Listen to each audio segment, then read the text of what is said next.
அண்மை செய்தியை பார்த்து வருகிறோம். சென்னையில் ஜூன் மாதம் 1.47 கிலோ மெத்தம்பெட்டமைன் கைப்பற்றப்பட்ட விவகாரத்தில் 2 கோடி ரூபாய் சொத்துக்கள் பறிமுதல் செய்யப்பட்டிருப்பதாக தேசிய போதைப்பொருள் தடுப்பு அமைப்பு நடவடிக்கை எடுத்திருக்கிறது. அண்மை செய்தியாக பார்க்கிறோம். தேசிய போதைப்பொருள் தடுப்பு நடவடிக்கையை மேற்கொண்டிருக்கிறது. விவசாய நிலம் மற்றும் 11 அடுக்குமாடி குடியிருப்பு வீடுகள் ஆகியவை பறிமுதல் செய்யப்பட்டிருக்கின்றன.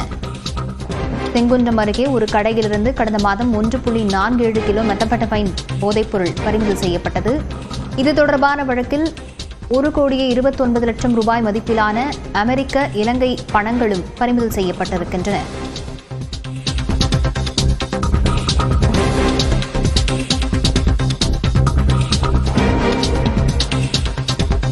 மற்றொரு அண்மை செய்தியை பார்த்து வருகிறோம். மதுராந்தகம் அருகே மேய்ச்சலுக்கு சென்ற 10 மாடுகள் மின்சாரம் பாய்ந்து உயிரிழந்திருக்கின்றன. இது தொடர்பான விவரங்களுடன் செய்தியாளர் ராபர்ட் இணைந்திருக்கிறார். ராபர்ட், விவரங்களை பதிவு செய்யலாம்.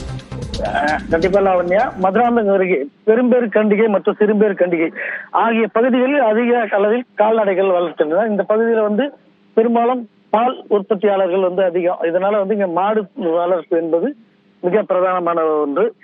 அந்த பெரும்பேறு கண்டிகை மற்றும் சிறுபேறு கண்டிகையை சேர்ந்த மாடுகள் இன்று காலை அவிழ்த்து விடப்பட்டன.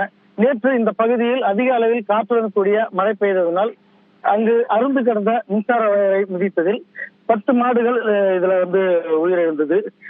மேலும் 4 மாடுகள் தப்பி ஓடிய நிலையில் அந்த பகுதியைச் சேர்ந்த சுரேஷ் என்பவருக்கு சொந்தமுடைய 6 மாடுகள், உயர் ரக மாடுகள் உயிரிழந்திருக்கிறது.